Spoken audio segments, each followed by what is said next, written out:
बारे में बात करेंगे जो बहुत ही इंपॉर्टेंट हैं, ठीक है। और बच्चों को इन दो अकाउंटिंग टर्म्स में अक्सर कंफ्यूजन भी रहती है ना। तो बेटा वो दो अकाउंटिंग टर्म्स कौन सी हैं सर, डिफरेंस बता दो एक्सपेंडिचर में और एक्सपेंसेस में।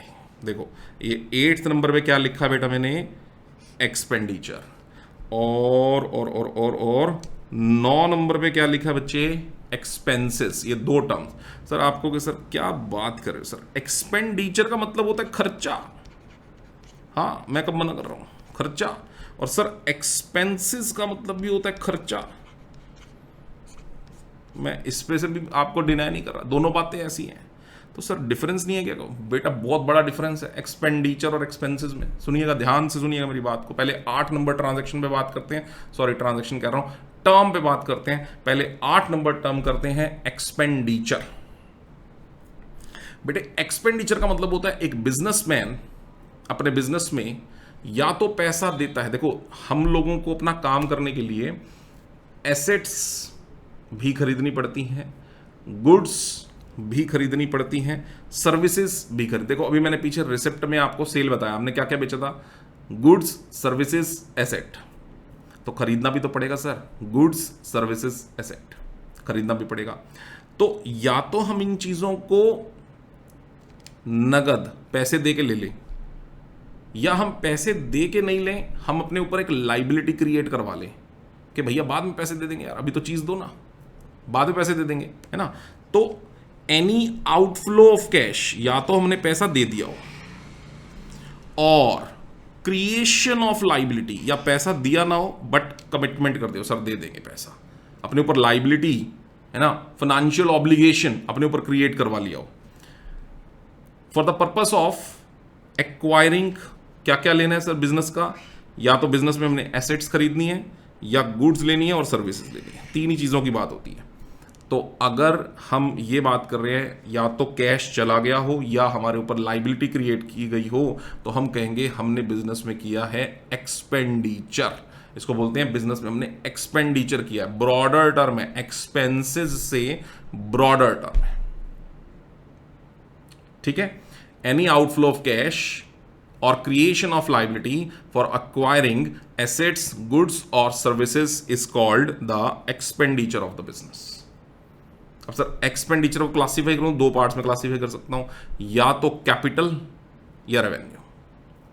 सर कैपिटल एक्सपेंडिचर क्या बच्चों, अगर हम खर्चा बिजनेस में फिक्स्ड एसेट को एक्वायर करने के लिए करते हैं, ठीक है, फिक्स्ड एसेट को एक्वायर करने के लिए करते हैं, और इसमें किसी इंप्रूवमेंट के लिए करते हैं, फिक्स एसेट की इंप्रूवमेंट के लिए, ताकि हम अपनी अर्निंग कैपेसिटी को इंक्रीज कर सकें, ठीक है ना, ताकि हम बिजनेस में अपनी अर्निंग कैपेसिटी को इंक्रीज कर सकें। जैसे जैसे जैसे जैसे हमने बिजनेस में गाड़ी खरीद ली, अब कैपिटल एक्सपेंडिचर है सर, हमारे बिजनेस की अर्निंग कैपेसिटी इंक्रीज होगी। हमने बिजनेस में मशीनरीज खरीद ली, कैपिटल एक्सपेंडिचर है ना, क्योंकि इनका फायदा, इन मशीनरी का, गाड़ी का फायदा हमें 1 साल से ज्यादा समय के लिए मिलेगा, है ना, सालों साल ये चीजें हमारी इस्तेमाल होती रहेंगी। तो हम कहेंगे ये बिजनेस के लिए कौन सा एक्सपेंडिचर है, कैपिटल एक्सपेंडिचर है। फर्नीचर खरीद लिया, कैपिटल एक्सपेंडिचर है। बिजनेस बढ़ रहा है, इससे हमारे प्रॉफिट अर्न करने की कैपेबिलिटी बढ़ेगी, अर्निंग कैपेसिटी बढ़ेगी, तो हम कहेंगे ये बिजनेस के लिए किया गया कौन सा खर्चा है, कैपिटल एक्सपेंडिचर है। तो या तो हमने कैश दे दिया होगा इसके लिए, या अपने ऊपर एक लाइबिलिटी क्रिएट कर ली होगी। एग्जाम्पल मान लो हमारे बिजनेस ने एक कार, ठीक है, अब आपको मेरी ड्राइंग का तो पता ही है कितनी तो सुंदर है, कार तो बन गई यार, है ना। ये लो बंदा बिठा देता हूँ साथ में, नहीं बंदा नहीं यार, ना बात तो गाड़ी पे हो रही है ना, ये लो, ठीक है।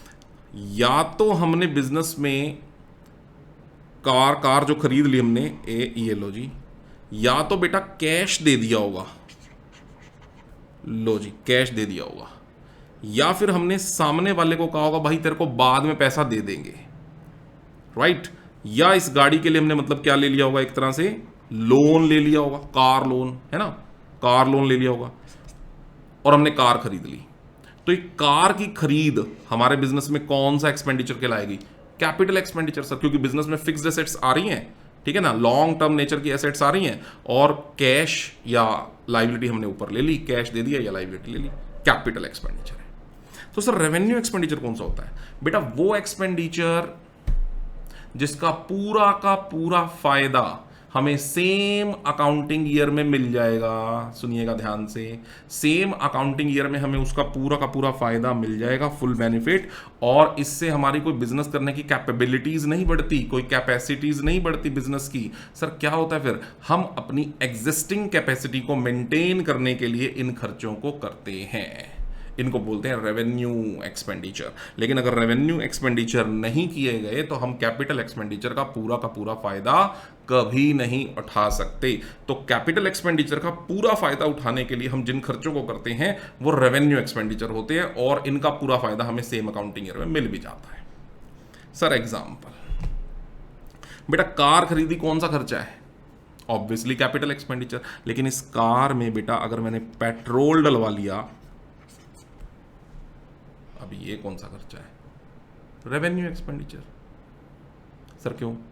बेटा पेट्रोल एक साल के अंदर अंदर डेफिनेटली, एक साल क्या, एक महीने में कंज्यूम हो जाएगा, महीना क्या, एक हफ्ते में कंज्यूम हो जाएगा। ये तो डिपेंड करेगा ना कितनी चलाओगे, पर इतनी तो चलाओगे ही, लोगे तो इतनी तो चलाओगे ही, तो हफ्ता 10 दिन में आपका पेट्रोल कंज्यूम हो जाएगा। तो इसका मतलब सेम अकाउंटिंग ईयर में कंज्यूम हो गया, है ना। और सबसे बड़ी बात, अगर पेट्रोल नहीं डलवाओगे तो गाड़ी लेने का फायदा ही क्या है सर? कोई फायदा नहीं है ना। मेरे घर के बाहर मैं गाड़ी खड़ी कर दूं, पेट्रोल डलवाऊं नहीं, पेट्रोल डलवाने के पैसे ना हो, तो बेटा इसका मतलब क्या हुआ? इसका मतलब आप कैपिटल एक्सपेंडिचर तो कर रहे हो लेकिन रेवेन्यू एक्सपेंडिचर नहीं कर रहे हो, और अगर रेवेन्यू एक्सपेंडिचर नहीं करोगे तो कैपिटल एक्सपेंडिचर पर किया गया सारा का सारा पैसा वेस्ट है ना। तो मशीनें खरीद रहे हो तो सर उसको चलाने के लिए डीजल या लाइट का खर्चा आपको बेयर करना पड़ेगा, रेवेन्यू एक्सपेंडिचर है। फोन खरीद रहे हो तो कैपिटल एक्सपेंडिचर है, लेकिन फोन में जो आप रिचार्ज करवाओगे सर रेवेन्यू एक्सपेंडिचर है।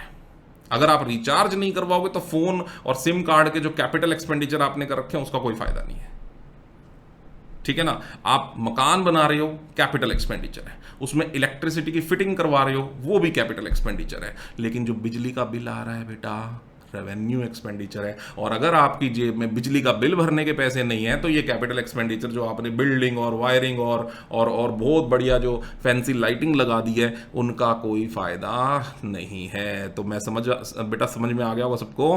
कैपिटल एक्सपेंडिचर अर्निंग कैपेसिटी को इंक्रीज करता है और रेवेन्यू एक्सपेंडिचर उस अर्निंग कैपेसिटी को मेंटेन करने के लिए किया गया खर्चा है। ओके, तो अब एक क्वेश्चन उठता है, सर सारी बात तो हो गई खत्म, सर ये एक्सपेंस किसको बोलते हैं? फिर सर एक्सपेंसेस क्या है? आओ बच्चों एक्सपेंसेस भी बता देते हैं एक बार के लिए। ये डेफर्ड एक्सपेंडिचर को हम बाद में सीखेंगे, अभी छोड़ो इसको, है ना। अभी पहले ये सीखो जो चीज़ समझा रहा हूं, एक्सपेंसेस सीखो पहले। सर फिर एक्सपेंसेस क्या है? बेटे सुनो, it refers to the value which has expired during the accounting period. जो एक साल में वैल्यू खत्म हो गई, मतलब सर मतलब वैल्यू खत्म हो गई, मतलब कि जो आपने एक्सपेंस किए और उसका फायदा आपको सेम अकाउंटिंग ईयर में मिल गया।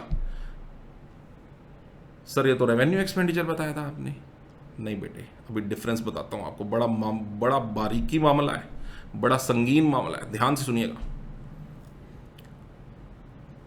रेवेन्यू एक्सपेंडिचर एक्सपेंसेस हैं, कोई शक नहीं है, सारे रेवेन्यू एक्सपेंडिचर एक्सपेंसेस हैं, क्योंकि रेवेन्यू एक्सपेंडिचर का फायदा आपको सेम अकाउंटिंग ईयर में मिल जाता है, और expenses expired during the same accounting year. Sir ये तो बात सही है, पर बेटा आप ध्यान से सुनो, मैंने क्या लिखा इसके अंदर? The value which is expired, the value which is expired. तो इसका मतलब रेवेन्यू एक्सपेंडिचर तो एक्सपायर होंगे ही होंगे ड्यूरिंग एन अकाउंटिंग ईयर, लेकिन इसके अलावा कुछ और चीजें हैं जो एक्सपायर होंगी ड्यूरिंग द ईयर। जैसे आपकी फिक्स्ड एसेट पे भी डेप्रिसिएशन लगेगा। सर डेप्रिसिएशन क्या होता है? बेटा धीरे धीरे आप अकाउंट्स में आगे बढ़ेंगे ना तो आपको वैसे टर्म्स क्लियर होती जाएंगी। अभी धीरे धीरे थोड़ी थोड़ी बातें बताता हूं मैं। एसेट्स की, फिक्स्ड एसेट्स की वैल्यू का एनुअली जो ग्रेजुअल फॉल होता है ना, उसको हम कहते हैं डेप्रिसिएशन, राइट। अब किसी ने गाड़ी खरीदी 5 लाख की, अगले साल बेटा उसकी वैल्यू 5 लाख थोड़ी रहेगी, है ना, और हम कहते हैं 4 लाख रहेगी। 1 लाख का क्या लग गया उसके ऊपर? डेप्रिसिएशन। ये भी तो आपने 1 साल जो बिजनेस चलाया तो कार की वैल्यू जो घट गई, वैल्यू लॉस तो हुआ ना ये भी आपका। लेकिन ये वैल्यू लॉस का 1 लाख रुपया ना तो आउटफ्लो ऑफ कैश है, ना ही क्रिएशन ऑफ लाइबिलिटी है, इसलिए ये एक्सपेंडिचर नहीं है। तो सर ये 1 लाख क्या है जो डेप्रीशिएट हुआ? ये एक्सपेंस है, क्योंकि ये वैल्यू लॉस है। तो आपको बड़ा बारीकी मामला समझ में आ गया होगा कि रेवेन्यू एक्सपेंडिचर तो आउटफ्लो ऑफ कैश और क्रिएशन ऑफ लाइबिलिटी से कंसर्न्ड है 1 साल से, है ना। और एक्सपेंस क्या है? एक्सपेंस में हर तरह का वैल्यू लॉस है। तो depreciation is a kind of value loss, ये एक्सपेंस है, ठीक है ना। आपके जो डेटर्स थे उसमें से कुछ डेटर्स आपके बैड डेट्स हो गए। आगे इस चैप्टर में करेंगे हम लोग वैसे डिटेल में डेटर्स क्या है और बैड डेट्स क्या है। अभी हल्का सा सुनो। डेटर का मतलब जो आपके देनदार हैं, और बैड डेट्स का मतलब अगर उन्होंने आपके पैसे देने से मना कर दिए, उनमें से जितने पैसे आपके देने से मना कर दिए, है ना। अब जैसे आपके डेटर्स थे सपोज 50,000 के, 10% बैड डेट्स हो गए, मतलब कितने के? 5,000 के। सर ये बिजनेस का लॉस नहीं है क्या? सर वैल्यू लॉस है बिजनेस का, 5,000 रुपये का नुकसान हो गया। अब ये कोई आउटफ्लो ऑफ कैश तो है नहीं, और ना ही कोई क्रिएशन ऑफ लाइबिलिटी है, तो एक्सपेंडिचर तो है नहीं सर, लेकिन ये क्या है? एक्सपेंसेस है, क्योंकि ये आपका वैल्यू लॉस है। और ले रखा है इन्वेस्टमेंट की वैल्यू का घट जाना, ये भी आपका वैल्यू लॉस है ना। किसी भी इन्वेस्टमेंट का वैल्यू घट जाना, शेयर्स की वैल्यू का घट जाना, ठीक है, कोई और आपने इन्वेस्टमेंट्स कर रखे हैं उसकी वैल्यू घट जाना, ये सब वैल्यू लॉस है। तो जितने भी तरह के वैल्यू लॉसेस होते हैं और 1 साल में किए गए वो सब खर्चे जिनका बेनिफिट आपको सेम अकाउंटिंग में मिल जाता है, इन दोनों का समीशन, इन दोनों का जो मिक्सचर होता है वो एक्सपेंसेस होता है। तो रेवेन्यू एक्सपेंडिचर और एक्सपेंसेस में थोड़ा फर्क है, उस बात को आप समझने की कोशिश करें।